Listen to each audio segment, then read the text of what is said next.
जय हिंद फ्रेंड्स, आज फिर नए कंटेंट के साथ। हाँ, तो देखिए, आज मैं आपको डाटा वैलिडेशन समझाने वाला हूँ। डाटा वैलिडेशन समझाने से पहले, जो कि डाटा टैब में ही मिलता है आपको, डाटा वैलिडेशन, ठीक है। डाटा टैब आपको यहाँ मिल जाता है, ये वाला है ना, और इसी में आपको यहाँ पर डाटा वैलिडेशन नज़र आता है, ठीक है। इसका मतलब क्या है, क्या काम करने वाले हैं, कैसे करेंगे। आपके सामने पहले से कुछ फॉर्मेट रेडी है, ठीक है। मैं चाहता हूँ कि जब मैं काम करूँ और कुछ गलती करूँ एक्शन में, तो खुद एक्शन मुझे एरर दे, मैसेज दे। अगर मैं कुछ गलती करूँ तो एक्शन मुझे खुद बताएं कि भाई साहब कुछ तो गलत कर रहे हो, ठीक है। फॉर एग्जाम्पल, ये उन बंदों के लिए बहुत ज़्यादा इंपॉर्टेंट है जो अपने काम किसी और से करवा रहे हैं, अपना काम किसी और से करवा रहे हैं और उनके काम को बार बार चेक नहीं कर सकते हैं, तो खुद एक्सेल फिर उनके कामों को चेक करता है, ठीक है। तो ठीक यही कंडीशन सब कैसे अप्लाई करेंगे, चलिए आगे बढ़ते हैं। सो गाइस, सबसे पहले मैं चाहता हूँ कि यहाँ नेम वाले कॉलम से ही स्टार्ट करूँ। नेम वाले कॉलम में वो सिर्फ इंग्लिश स्टेटस लिखें, उसके अलावा अगर वो कुछ इन्फॉर्मेशन और लिखता है तो एक्सेल उससे एरर मैसेज करे। तो मैं नेम वाले को हेडिंग से ही सिलेक्ट कर लूँगा और डाटा वैलिडेशन पर जाऊँगा, ऐसे ही सिलेक्ट कर लेना है, ठीक है। और यहाँ पर मैं सेटिंग में जाकर जहाँ अलाउ ऑप्शन, यहाँ पर कस्टम पर क्लिक करूँगा, क्योंकि मैं खुद फार्मूला डिज़ाइन करूँगा, कस्टम फार्मूला। फार्मूला कुछ इस टाइप से, इस टैक्स ISTEXT, ठीक है। आपको प्रॉपर तरीके से दिखाई दे रहा है, मुझे बिलीव इतना तो यार। चलिए, और आप ब्रैकेट लगाएंगे और A1 लिखेंगे। मैं पूरा की पूरा सेंटेंस का मतलब समझाऊंगा, आप बस पैशन के साथ बैठे रहिए, ठीक है। और उसके बाद मैंने इजिकल टू लिखा है और लिखा है TRUE, ठीक है। इस फॉर्मूले का मतलब क्या है? इस फॉर्मूले का मतलब यह है कि A1 में अगर टेक्स्ट वाली कोई इन्फॉर्मेशन लिखी जा रही है तो वो सही रहेगी, बट अगर कुछ गलत लिखता है, टेक्स्ट को छोड़कर कुछ और लिखा जाएगा, तो इन्फॉर्मेशन गलत रहेगी, यानी खुद फिर एक्सेल उसे एरर मैसेज देगा। कैसे देगा? तो मैं यहाँ पर एरर मैसेज पर क्लिक करूँगा और मैसेज लिखूँगा कि क्या मैसेज देना है उस टाइम अगर कुछ गलती हो तो फॉर एग्जाम्पल मैं लिख रहा हूँ यहाँ पर भाई, है ना, कुछ भी लिख देंगे। देखो, ये एक बिल्कुल हंसी मजाक वाला चैप्टर है, प्लीज़ कोई सीरियसली ना ले, है ना। हाँ, चलिए, वरना आप कल मेरी गला पकड़ लें, कैसे लिखा था आपने। ओके, आगे बढ़ते हैं, ठीक है। तो मैं यहाँ लिख रहा हूँ भाई, नाम में नंबर कौन टाइप करता है, ठीक है। मैंने ये लिखा है एंड ओके किया है। चलिए, मैं यहाँ पर कुछ इन्फॉर्मेशन लिखता हूँ। शोर शराबा हो सकता है क्योंकि मैं एकेडमी के जस्ट पास में, मेरे एकेडमी के जस्ट पास में रोड है ना, और मैं ऐसी कोई चीज़ें नहीं लेकर बैठा हूँ कि उसे शार्प कर दूँ वीडियो को बाद में, ठीक है। तो थोड़ा बहुत एडजस्ट करें आप, ठीक है, समझदार हैं यार, बाकी तो। चलिए आगे बढ़ते हैं, ठीक है। तो मैंने संदीप लिखा है, तो यहाँ पर एरर मैसेज नहीं आया। अब देखते हैं, मैं कुछ नंबर टाइप करता हूँ, क्या एरर मैसेज आएगा। जी हाँ, नंबर लिख रहा हूँ तो बिल्कुल एरर मैसेज आ रहा है। यहाँ पर देखिए, बता भी रहा है भाई, नेम में नंबर कौन लिखता है, ठीक है। तो आप चीज़ को समझ गए होंगे कि क्या काम करता है एक्सेल में, ठीक है। तो कस्टम फार्मूला भी आपने ध्यान से देखा होगा। चलिए, अब हम आते हैं मोबाइल नंबर पर। मोबाइल नंबर पे भी हम कस्टम फार्मूला लगाएंगे, डाटा टेब पर जाएंगे और देखिए, यहाँ पर सेटिंग में मैं आ गया हूँ। यानी वैल्यू की जगह मैं कर दूंगा टेस्ट लेंथ, नीचे से सेकंड नंबर। टेस्ट लेंथ यानी कि जो नंबर्स देंगे उसकी उतनी ही लंबाई होनी चाहिए, वो ज़्यादा बड़ा भी नहीं होना चाहिए, ज़्यादा छोटा भी नहीं होना चाहिए। उसके बाद यहाँ पर सेकंड नंबर पे डाटा लिखा हुआ है, डाटा में मैं कर लूँगा इक्वल टू, यानी जो नंबर रेंज दी है वही होनी चाहिए, ना उससे कम होनी चाहिए, ना ही उससे ज़्यादा होनी चाहिए। मोबाइल नंबर कितने नंबर का होता है जल्दी से कमेंट में बताएंगे, है ना। ओके, तो मैंने 10 लिख दिया है, शायद 10 नंबर का होता है, मुझे जहाँ तक पता है, बाकी आप बताएंगे, समझदार हो यार। चलिए, उसके बाद यहाँ एरर मैसेज में गया हूँ, अगर 10 से ज़्यादा नंबर या कम नंबर लिखता है तो क्या एरर मैसेज देना है उसे। ओके, सो कर देते हैं भाई,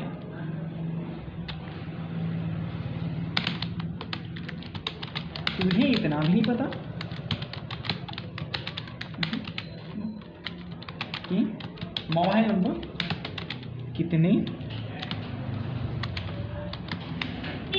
डिजिट का होता है। एंड ओके करेंगे आप। देखिए, अब मैं यहाँ पर लिखता हूँ 2 डिजिट के, जैसे मैं 2 लिख रहा हूँ और एंटर कर रहा हूँ तो ऑटोमेटिक वो एरर मैसेज दे रहा है, तुझे इतना भी नहीं पता मोबाइल नंबर कितने डिजिट का होता है। ओके, चलिए, मैं थोड़ा सा इक्वल रेंज में लिख देता हूँ, है ना। ओके, तो यहाँ एरर मैसेज नहीं दिया जा रहा है क्योंकि ये 10 नंबर का होता है मोबाइल नंबर, ठीक है। अगर मैं ज़्यादा नंबर्स ऐड करता हूँ तो क्या एरर मैसेज देगा, बकायदा, ये तो मुझे भी नहीं पता, चेक कर लेते हैं। चलो, ओह देता है, क्या बात है। चलिए तो आपने मोबाइल नंबर का भी कस्टम फार्मूला समझा होगा, टेस्ट लेंथ। अब चलते हैं हम आधार नंबर पर। आधार नंबर का आप आधार रेंज सेलेक्ट करेंगे हेडर से। उसके बाद आप जाएंगे डाटा वैलिडेशन पर। वैलिडेशन पर जाने के बाद आप सेटिंग क्लिक करेंगे। सेटिंग पर क्लिक करने के बाद यहाँ पर वैल्यू अलाउ है, तो यहाँ पर आप सिलेक्ट करेंगे भाई साहब कस्टम, क्योंकि हमें डिज़ाइन करना है कस्टम फार्मूला। अगर आप में से किसी को पता है काउंट इफ क्या काम करता है तो जल्दी से कमेंट में लिख कर बताइए, ठीक है। अब आगे बढ़ते हैं।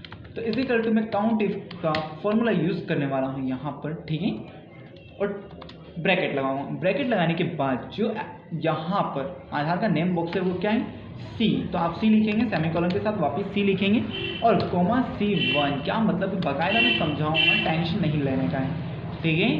क्या बोलती है पब्लिक, ऐसा ही बोलते हैं ना, मुझे डायलॉग बोझी करके नहीं आती है। आगे बढ़ते हैं, ठीक है। तो काउंट इफ सी सेमीकोलन सी, यानी कि वो पूरे सी कॉलम में चेक करेगा कि C1 सिर्फ 1 बार ही होना चाहिए। अगर इससे ज़्यादा टाइम होता है तो, यानी इस पूरे आधार वाले कॉलम में हर एक वैल्यू 1 टाइम होनी चाहिए। अगर सेकंड टाइम आती है तो आपको एक्सेल देगा एरर मैसेज। एक सेकेंड, उससे पहले मुझे कुछ रुकने को बोल रहा है, तो 2 मिनट मैं देख लेता हूँ।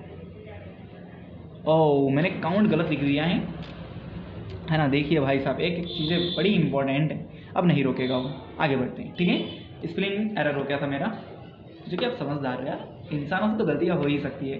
जो गलती कर रहा है यानी वो काम कर रहा है, ठीक है। जो गलती नहीं करता है वो कुछ नहीं करता है, ठीक है। तो चलो अपनी गलतियों से सीखते हुए आगे बढ़ते हैं। तो क्या एरर मैसेज देगा एक्सेल, वो अपन ही टाइप करेंगे। चलिए कर लेते हैं भाई। एक ही नंबर कितने टाइम टाइप करोगे, कितनी बार टाइप करोगे, ये लिखते हैं, कितनी बार टाइप करोगे। अब तो सुधर जा यार, ये मैं नहीं बोल रहा हूँ भाई साहब, एक्सेल बोलेगा, हाँ ना। चलिए तो मैं यहाँ पर नंबर लिखता हूँ। ये देखिए, अगर ऐसा एरर आए तो कोई दिक्कत नहीं, आप हेडिंग सिलेक्ट कीजिए, होम टैब पे जाएंगे और जनरल की जगह आप करेंगे यहाँ पर नंबर सिस्टम। नंबर सिस्टम करने के बाद 2 डिजिट दिख रहे हैं 00 डेसिमल के बाद आप इसे डिक्रीज इंडेंट के द्वारा हटा लेंगे, ठीक है। ओके, डिक्रीज डेसिमल, ठीक है। उसके बाद यहाँ पर मैं फिर आधार नंबर लिखता हूँ, सेम आधार नंबर है, ठीक है। मैं इंटर कर रहा हूँ तो आपको एक्सेल एरर मैसेज दे रहा है, सभी पढ़ेंगे, ठीक है। एक ही नंबर कितनी बार टाइप करोगे। अब तो सुधर जाओ यार, ये मैं नहीं बोल रहा हूँ भाई साहब, एक्सेल बोल रहा है, ठीक है। अब हम आगे बढ़ेंगे। सो गाइस, अगर मैं यहाँ नंबर चेंज करता हूँ तो भी बोलेगा क्या, चेक कर लेते हैं।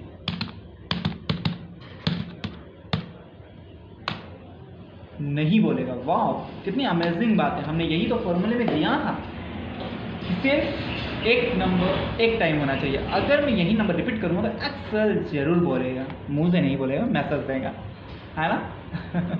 चलिए अब लैंड नंबर में हमें आता हूँ। और देखिए लैंड नंबर से तो बहुत सारों को पता नहीं होते हैं, तो मैं क्या करूँगा, यहाँ पर कुछ और फॉर्मूला यूज़ करेंगे। यहाँ पर मैंने सेटिंग के बारे में तो आपको बता दिया है। अब चलते हैं इनपुट मैसेज, यानी कि कुछ लिखे बिना ही मैसेज देगा वो। आप जैसे माउस को वहाँ क्लिक करेंगे ऑटोमेटिक वो मैसेज देगा, हेलो मिस्टर।